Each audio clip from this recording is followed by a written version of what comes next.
রাত হলেই এটা ওইটা খাওয়ার ক্রেভিংস ওঠে, কি আর করার, তাই নিজেই চলে গেলাম আজকে বার্গার বানাতে। ফার্স্টে বার্গারের ভেতরের চিকেনটা প্রিপেয়ার করে নিচ্ছি। এর জন্য নিয়েছি বোনলেস চিকেন, তার মধ্যে দিয়ে দিলাম সয়া সস, লাল মরিচের গুঁড়া, কাসুন্দি, আদা রসুন বাটা এবং লবণ।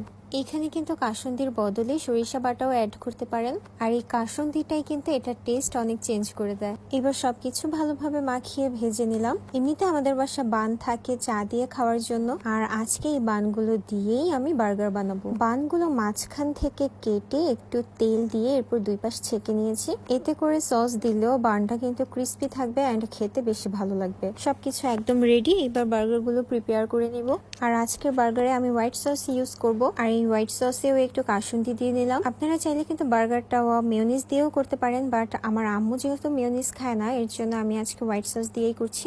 বানে প্রথমে হোয়াইট সস দিয়ে নিলাম, দেন বার্গারের মধ্যে দিয়ে দিচ্ছি টমেটো, পেঁয়াজ, গাজর, মানে বাসায় যা ছিল আর কি। আপনারা শসা, লেটুস এইসব অ্যাড করতে পারেন। তারপর আবারও একটু সস দিয়ে নিচ্ছি অ্যান্ড দিয়ে নিচ্ছি টমেটো সস।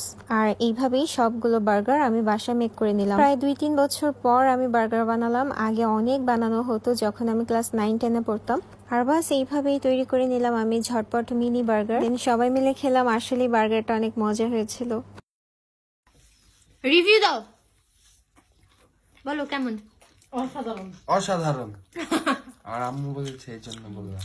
না, এর জন্য এখন তোমার মতামত কি? আম্মু তো অসাধারণ বলেছে, তোমার কি মতামত? আমার আম্মু যেটা মতামত সেটাই আমার মতামত। ইস ঢং।